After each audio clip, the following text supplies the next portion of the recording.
Hello friends. जैसा आप लोगों को पता है कि ये घटना चक्र सीरीज चल रहा है और इसके तहत मैं आप लोगों को सामान्य भूगोल विशेषकर जो भारत का भूगोल है इससे संबंधित जो टॉपिक है उस टॉपिक को मैं यहाँ इस वीडियो के माध्यम से कवर करने का प्रयास कर रहा हूँ। ठीक है, तो देखिए आज का जो चैप्टर है यह है भारत के प्राकृतिक प्रदेश, यानी कि भारत का यदि भौतिक विभाजन देखा जाए तो भौतिक विभाजन के तहत पहला पॉइंट आता है भारत के प्राकृतिक प्रदेश। ये भारत के प्राकृतिक प्रदेश के बारे में हम लोग यहाँ पर चर्चा करने वाले हैं।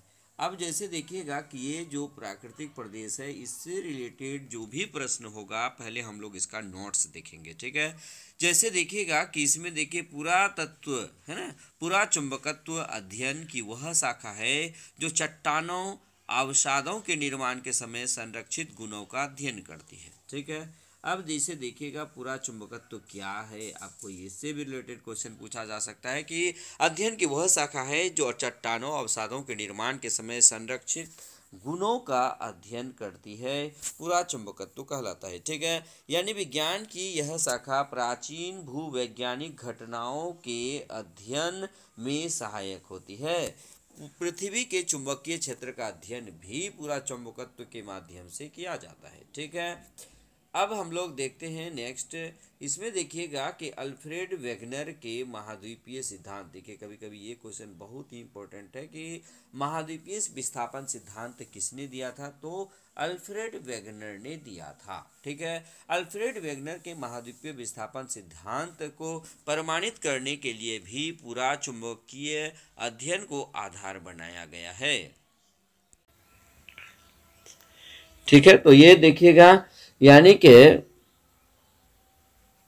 अल्फ्रेड वेगनर के महाद्वीपीय विस्थापन सिद्धांत को प्रमाणित करने के लिए पूरा चुंबकत्व का जो अध्ययन है ये अध्ययन को आधार बनाया गया है। महाद्वीपीय विस्थापन सिद्धांत के अनुसार भारतीय स्थलपिंड गोंडवाना लैंड का भाग है। ये काफी इंपॉर्टेंट। ठीक है, यानी कि महाद्वीपीय विस्थापन सिद्धांत के अनुसार यदि देखिएगा तो भारतीय जो स्थलपिंड है ये किसका भाग है, गोंडवाना लैंड का भाग है। गोंडवाना भूभाग के विशाल क्षेत्र में भारत, ऑस्ट्रेलिया, अफ्रीका, दक्षिण अमेरिका तथा अंटार्कटिका के क्षेत्र शामिल थे।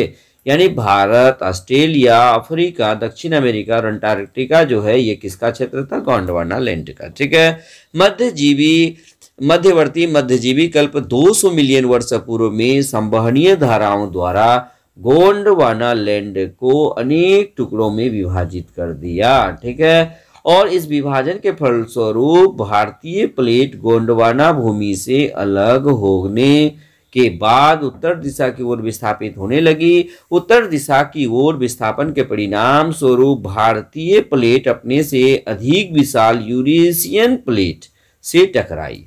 देखिए भारतीय प्लेट किससे टकराया, यूरेशियन प्लेट से टकराया। इस टकराव के कारण इन दोनों प्लेट यानी कि भारतीय प्लेट और यूरेशियन प्लेट के बीच टेथिस सागर के अवसादी चट्टान वलित होकर ये हिमालय तथा पश्चिमी एशिया की पर्वतीय श्रृंखला के रूप में विकसित हो गए। यानी कि जहां पर वर्तमान समय में हिमालय है वहां पहले टेथिस नामक महासागर था। भारतीय और यूरेशियन प्लेट के टकराने के बीच जो टेथिस सागर का जितना भी मलबा था वो सभी के सभी ऊपर चले गए और वलित होकर एक पर्वत का निर्माण किया जिसका नाम हिमालय पर्वत है। ठीक है, चलिए हिमालय की पूरी पर्वत श्रृंखला एक युवा स्थलाकृति को दर्शाती है। इसमें ऊंचे शिखर, गहरी घाटियां तथा तेज बहने वाली नदियां हैं। ठीक है, उसके बाद हिमालय के तराई क्षेत्र में पाताल तोर कुएं भी पाए जाते हैं। हिमालय के अगर आपको पूछा जाए भारत में पाताल तोर कुएं कहाँ पाए जाते हैं तो हिमालय के तराई क्षेत्र में पाए जाते हैं। ठीक है, टेथिस सागर के हिमालय के रूप में ऊपर उठने तथा प्रायद्वीपीय पठार के उत्तरी किनारे के नीचे धंसने के कारण एक बृहद द्रोणी यानी बेसिन का निर्माण हुआ है। समय के साथ साथ यह बेसिन उत्तर के पर्वतों एवं प्रायद्वीपीय पठारों से बहने वाली नदियों के अवसादी निक्षेपों द्वारा धीरे धीरे भर गया।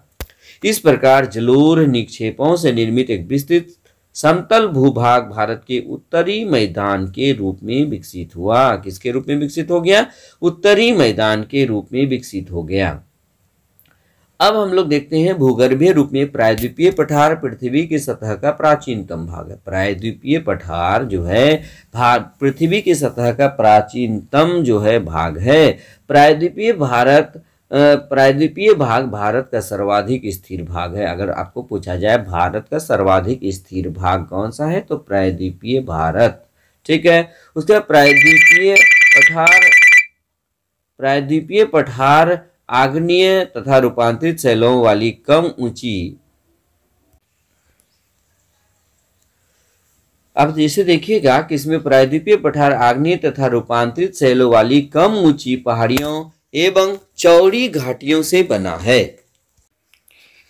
ये मेघालय पठार प्रायद्वीपीय पठार का बहिर्साई यानी आउटलायर, ठीक है, ये बहिर्साई है, ठीक है। नेक्स्ट हम लोग देख लेते हैं, यह समतल भूमि, ठीक है, यह समतल भूमि है जो भ्रंशन के कारण भारतीय प्रायद्वीप से मालदा गैप द्वारा पृथक हो गया है।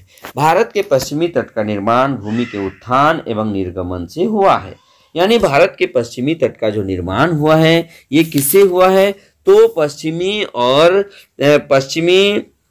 पश्चिमी तट का निर्माण भूमि के उत्थान और निर्गमन के कारण हुआ है। भारत की भूमि बहुत अधिक भौतिक विभिन्नताओं को दर्शाती है, इसलिए भारत को 4 प्राकृतिक प्रदेशों में विभाजित किया जा सकता है। और ये कौन कौन सा है, उत्तर का पर्वतीय क्षेत्र है, ठीक है, विशाल मैदान है और प्रायद्वीपीय पठार है और तट एवं द्वीप है। वर्तमान समय में इसका विभाजन जो है देखा जाए तो 4 नहीं बल्कि कभी कभी 6 भी देखता। उत्तर का विशाल पर्वतीय क्षेत्र, दूसरा विशाल मैदान, तीसरा प्रायद्वीपीय पठार, उसके बाद चौथा दे देता है क्या भारत का मरुस्थल और 5वां देता है तटीय भाग और 6ठा देता है द्वीप समूह। तो ये 6 यानी कि 4 ही भाग हम लोग यहाँ पर पढ़ने जा रहे हैं जिसमें कि 6 को कवर कर लेंगे, ठीक है। चलिए, और इसके अतिरिक्त भारत को शैल, स्तर क्रम, उच्चावच और विवर्तनिक प्रक्रमों के आधार पर 3 प्रमुख और 6 उप भौतिक आकृतिक प्रदेशों में बांटा गया है। अब हम लोग इसको मैप के माध्यम से एक बार देख लेते हैं। मैप के माध्यम से यदि हम लोग देख लें जैसे भारत के भूआकृतिक प्रदेश, अब जैसे देखिए यहाँ पर ये चीज किया गया है, जैसे देखिए उत्तर का पर्वतीय क्षेत्र ये वाला भाग हो गया, यहाँ से यहाँ तक हिमालय का क्षेत्र है, आप इसको मैप के माध्यम से देख सकते हैं। उसके बाद जैसे देखिएगा कि ये देखिए भारत का मरुस्थलीय क्षेत्र यानी कि 1 नंबर इसको, ये उत्तर का विशाल मैदान 2 यहाँ पर देखिएगा, 3 आपका यहाँ देखिएगा, है ना, 3 ये हो गया। चौथा नंबर में आप यहाँ पे देख लीजिएगा, 5वां नंबर तटीय भाग देखिएगा और 5वां नंबर में तटीय भाग और द्वीप समूह, ये जैसे अंडमान निकोबार द्वीप समूह इधर है, ठीक है, लक्षद्वीप इधर है, तो ये भी 5, ठीक है, ये यानी कि छठा भाग हो गया। तो इस प्रकार हम लोग 6 भागों में देख सकते हैं। या हम लोग यदि तटीय भाग और द्वीप समूह एक ही में देख लेंगे तो हम लोग ये 4 भाग यानी उत्तर का पर्वतीय क्षेत्र, विशाल मैदान, प्रायद्वीपीय पठार और तट एवं द्वीप ये चौथा में हम लोग देख लेंगे, ठीक है। चलिए, अब ये देखिए पूर्वी तटीय मैदान, पश्चिमी तटीय मैदान, ये देखिए द्वीपीय समूह यहाँ पर है, ये जैसे हम लोग 6ठा में देख लिए, ठीक है। तो ये इस प्रकार हम लोग 6 भागों में इसको बांट सकते हैं। देखिए यहाँ पर क्लियर भी किया है कि 6 भाग है। कौन कौन सा, देखिए उत्तर का पर्वतीय मैदान, फिर देखिए उत्तर का विशाल मैदान, भारतीय मरुस्थल, प्रायद्वीपीय पठार, तटीय मैदान और द्वीप समूह। इस प्रकार हम लोग कितने भागों में बांट सकते हैं, 6 भागों में बांट सकते हैं। उसके बाद हम लोग देखते हैं अब इससे रिलेटेड कौन कौन से प्रश्न परीक्षा में पूछे जा चुके हैं उसको हम लोग एक बार देख लेते हैं। प्रश्न कोश आ चुका है, देखिए आईएएस और यूपीपीसीएस में पूछा गया क्वेश्चन है, भारत से उपबंध पुराचुंबकीय परिणामों से संकेत मिलते हैं कि भूतकाल में भारतीय स्थलपिंड सरका है, उत्तर की ओर सरका है, दक्षिण की ओर सरका है, पूर्वी की ओर सरका है, पश्चिम की ओर। तो किधर सरका है भाई, उत्तर की ओर सरका है, आप इसको याद रखिएगा, ठीक है। अगला प्रश्न हम लोग देख लेते हैं। अब इसका एक्सप्लेनेशन देख लीजिए। महाद्वीपीय विस्थापन सिद्धांत के अनुसार भारतीय स्थलपिंड गोंडवाना लैंड का भाग है। गोंडवाना लैंड में दक्षिण अमेरिका, अफ्रीका, अंटार्कटिका, ऑस्ट्रेलिया और भारत एक ही स्थलपिंड के रूप में जुड़े हुए थे। मध्यवर्ती मध्यजीवी कल्प 200 मिलियन वर्ष पूर्व गोंडवाना के विशाल भूखंड का विखंडन हुआ, जिसमें भारतीय स्थलपिंड उत्तर की ओर विस्थापित हो गया। ये किधर विस्थापित हुआ, उत्तर की ओर। दूसरा प्रश्न देखिए, भारतीय उपमहाद्वीप मूलतः एक विशाल भूखंड का भाग था जिसे कहते हैं, क्या कहते हैं, उसे गोंडवाना लैंड कहते हैं। इसका एक्सप्लेनेशन हम लोग देख लिए हैं। भारत कितने प्राकृतिक प्रदेशों में विभाजित है, तो इसका राइट आंसर देखिए, अगर आपका 4 ऑप्शन है तो आप 4 ही मारिएगा, ठीक है। जैसे देखिएगा कौन कौन सा, तो हम लोग पहले भी देखे, उत्तर का विशाल पर्वतीय क्षेत्र, विशाल मैदान, प्रायद्वीपीय पठार और तट एवं द्वीप समूह, ठीक है। लेकिन एनसीईआरटी के आधार पर यदि देखिएगा तो 6 होगा, मैं पहले नाम भी बताया मैं आपके सामने, ठीक है। चौथा नंबर का प्रश्न देखिए, उत्तराखंड के किस भाग में पाताल तोर कुएं पाए जाते हैं, मैं अभी भी बताया नोट्स में, तराई क्षेत्र में, हिमालय के तराई क्षेत्र में, ठीक है। नेक्स्ट देखिए 5 नंबर का सवाल है। 5 नंबर का सवाल हम लोग यदि देख ले तो इसमें क्या है, यदि हिमालय पर्वत पर श्रेणियां नहीं होती तो भारत पर सर्वाधिक संभाव्य भौगोलिक प्रभाव क्या होता। देश के अधिकांश भाग में साइबेरिया से आने वाली शीत लहरों का अनुभव होता। सिंधु गंगा मैदान इतनी सुविस्तृत जलोढ़ मृदा से वंचित होता। मानसून का प्रतिरूप वर्तमान प्रतिरूप से भिन्न होता। इसका राइट आंसर क्या हो जाएगा, देखिए ऑप्शन के हिसाब से इसको देख लिया जाए। ऑप्शन क्या कह रहा है, निम्नलिखित, हाँ इसको देख लीजिएगा, हाँ इसमें देखिएगा किसमें क्या होगा, यानी ये भी सही है, ये भी सही है और ये भी सही है। इसका ऑप्शन क्या होगा, सब सही है।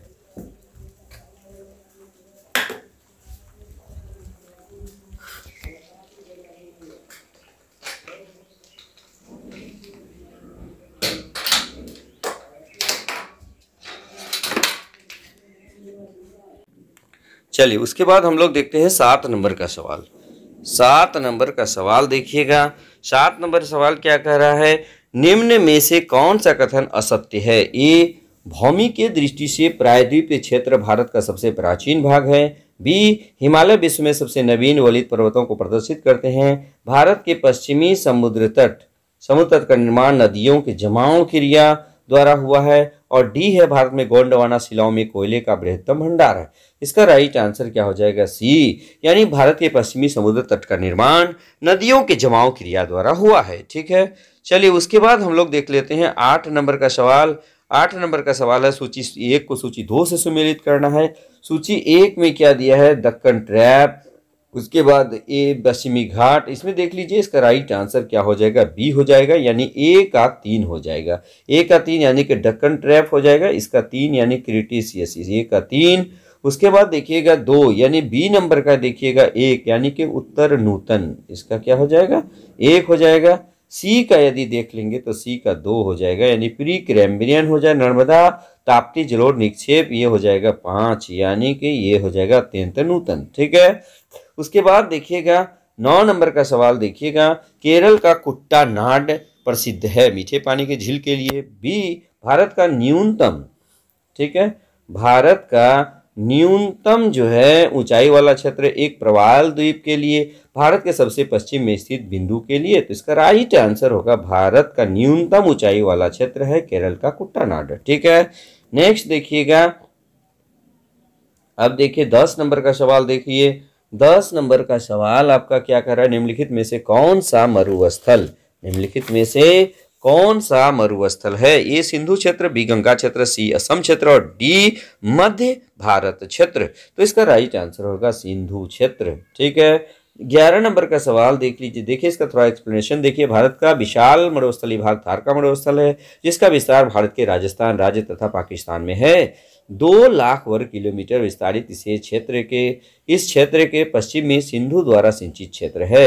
11 नंबर का सवाल देख लीजिए, निम्नलिखित में से कौन सा जिला धारवाड़ भूस्तरीय रचना वाला नहीं है। ए, मुंगेर, बी, रोहतास, सी, जमुई, डी, नवादा। उपयुक्त में से कोई नहीं है, एक से अधिक ये बीपीएससी प्री में पूछा गया है, ठीक है। इसका राइट आंसर हो जाएगा रोहतास, ठीक है। इसका एक्सप्लेनेशन देख लीजिए। बिहार में धारवाड़ भूस्तरीय रचना वाले जिले दक्षिण पूर्व बिहार के अंतर्गत आते हैं। इनमें मुंगेर, नवादा एवं जमुई जिले शामिल हैं। वहीं रोहतास दक्षिण पश्चिम बिहार का भाग है। इस क्षेत्र में विंध्यन प्रकार की भूस्तरीय रचना पाई जाती है। बिहार में विंध्यन भूस्तरीय रचना कैमूर एवं सोन नदी घाटी रोहतास में पाई जाती है, ठीक है। इसका बी नंबर सही है। आप इस एक्सप्लेनेशन को भी एक बार बढ़िया से देख सकते हैं, ठीक है। तो आज हम लोगों ने यहाँ पर कवर किया क्या, यहाँ पर आज हम लोगों ने भारत के प्राकृतिक प्रदेश, इसके नोट्स और इससे रिलेटेड जितने भी प्रश्न अब तक पूछे जा चुके हैं उन तमाम प्रश्नों को कवर करने का काम किया है। ठीक है, नेक्स्ट डे हम लोग फिर क्या देखेंगे? नेक्स्ट डे हम लोग उत्तर का पर्वतीय प्रदेश के बारे में देखेंगे। बस आज के वीडियो में इतना ही। बस अगर आप हमारे वीडियो में नहीं, हमारे चैनल में नहीं हैं तो इसे सब्सक्राइब कर दीजिए, बेल आइकन दबा दीजिएगा। बस आज के वीडियो में इतना ही। धन्यवाद।